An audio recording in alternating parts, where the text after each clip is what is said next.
Previously on Spenelli Speaks.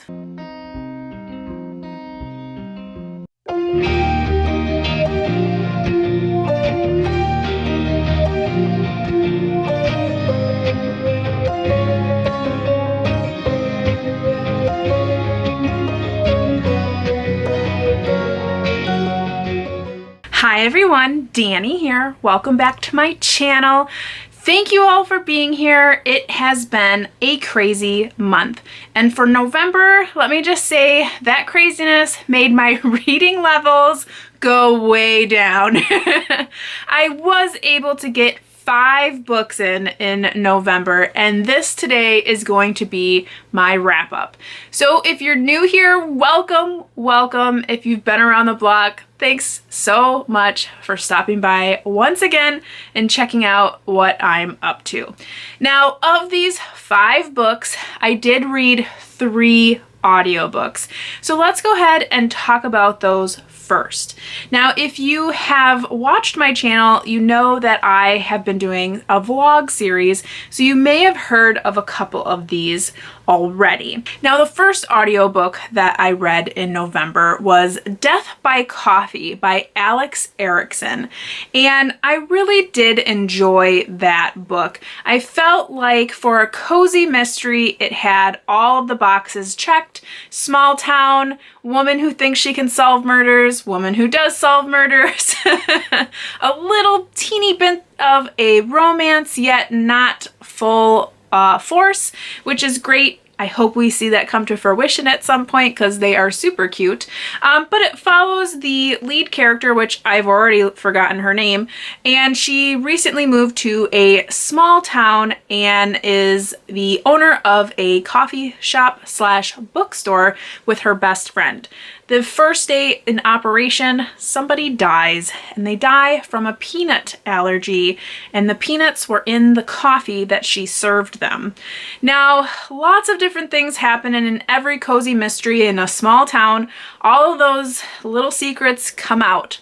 Now, the end of this book really took me by surprise. Usually I'm pretty good about kind of getting to the killer, but this one totally threw me for a loop, and I really enjoyed the outcome.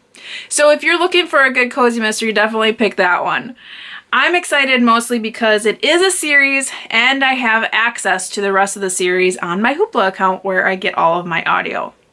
Now, another series that I started in my audiobook reading is the Gamache series by Louise Penny. So that's the first one is called Still Life, which you may have seen in my vlog, and then the second is A Fatal Grace. Now, the first book I didn't care for as much as I did the second book.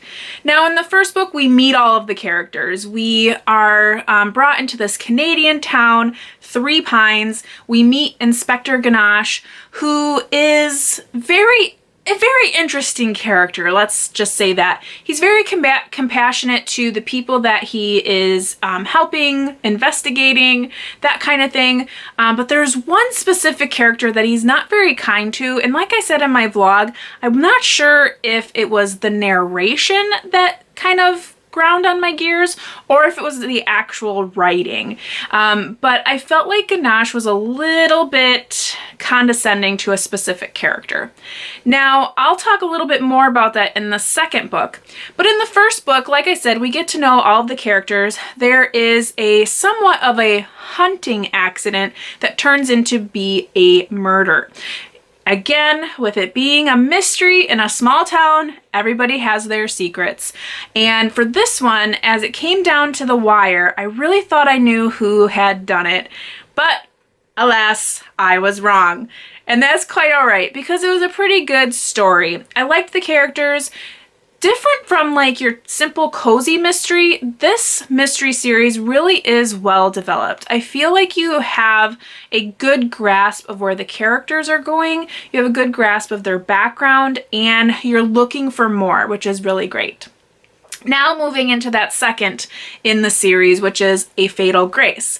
Now in this one, it's interesting because you learn who's going to be murdered by a simple sentence, but you get to know this person a little bit before they are actually murdered. Now, this person was terrible. Didn't feel any love lost for this person's death. However, as it came through the story, I totally figured it out.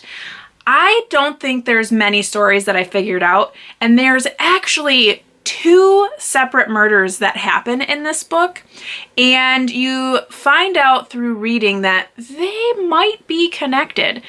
And through reading, I really figured it out pretty early on. So it was interesting to follow the story as far as how Ganesh decided to investigate, and then bringing up that one relationship again.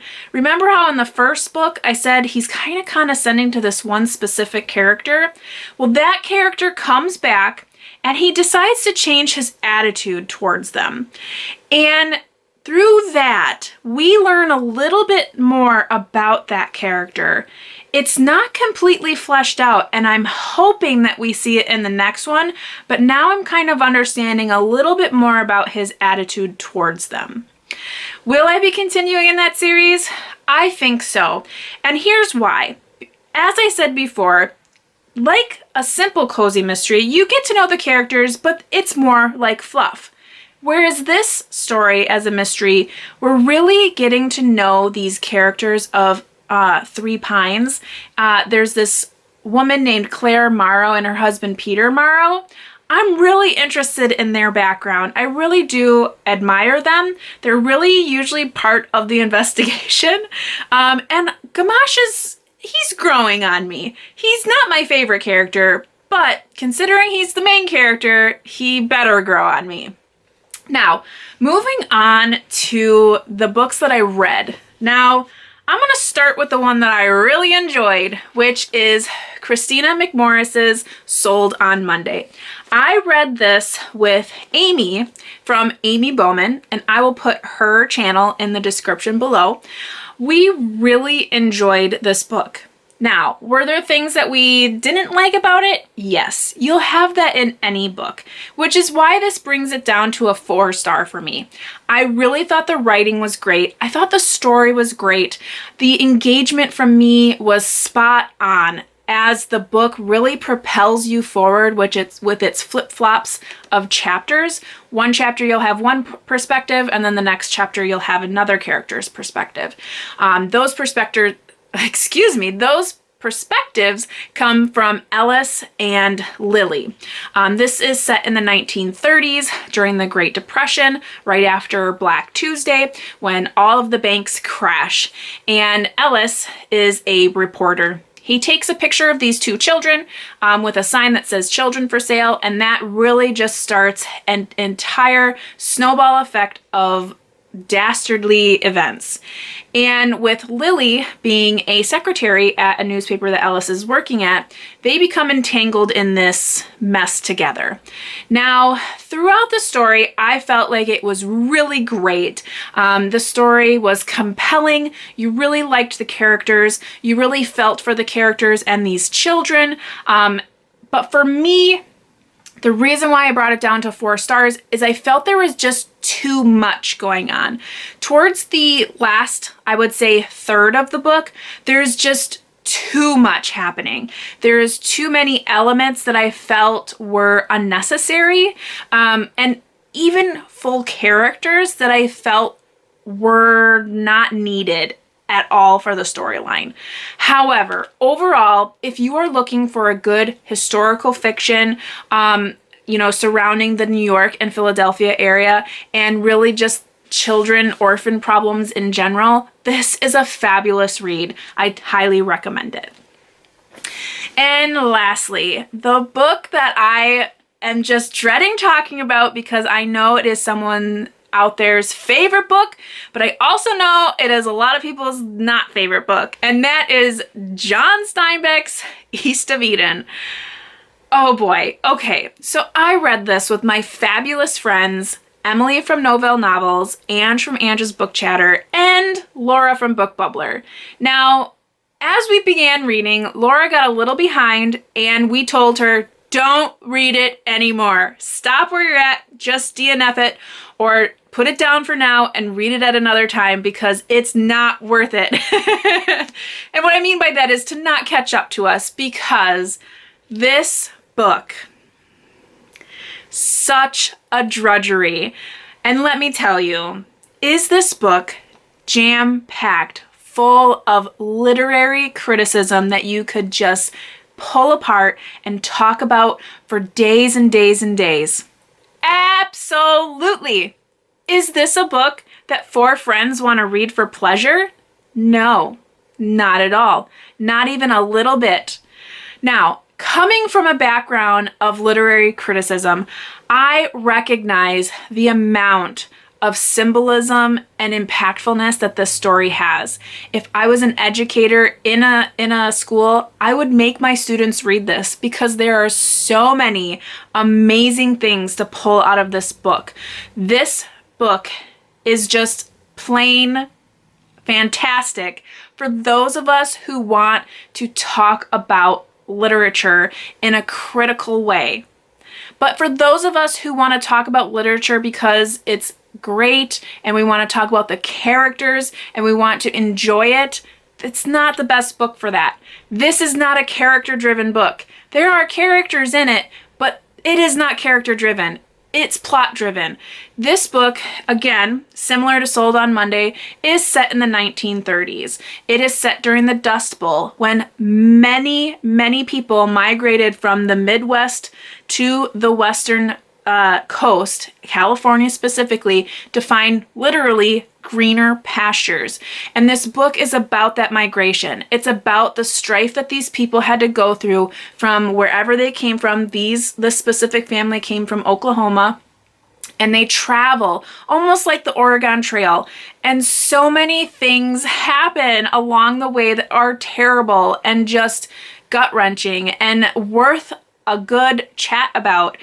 However, not for pleasure.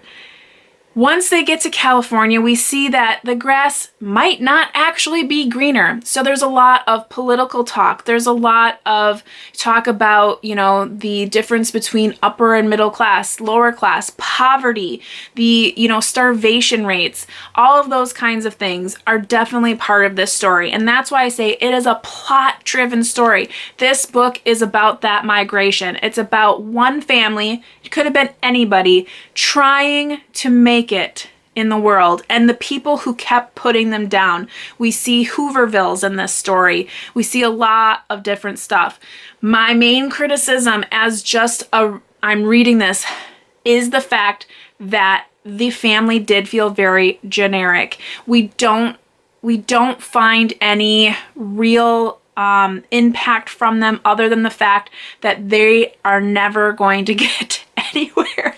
They never find good luck. They never make it.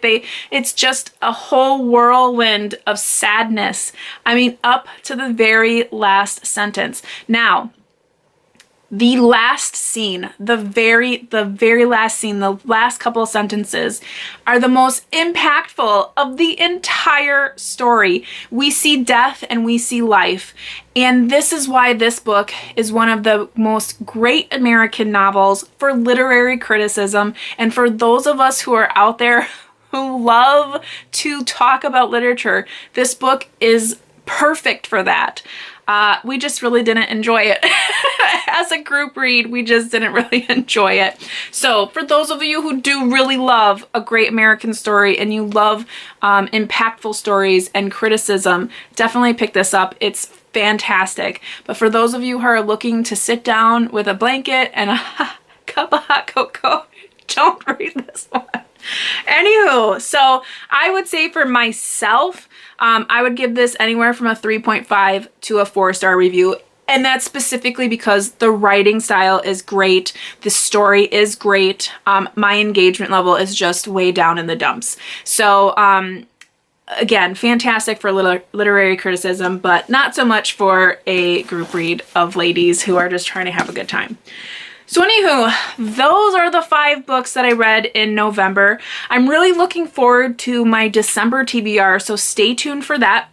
If you're not already subscribed, make sure you hit the subscribe button as well as the notification bell, because as you all know, Vlogmas is right around the corner and you'll be seeing a lot more of me. But until next time, I hope you're all reading something great, taking care and staying safe, and as always, you know how it goes. Happy reading. Bye.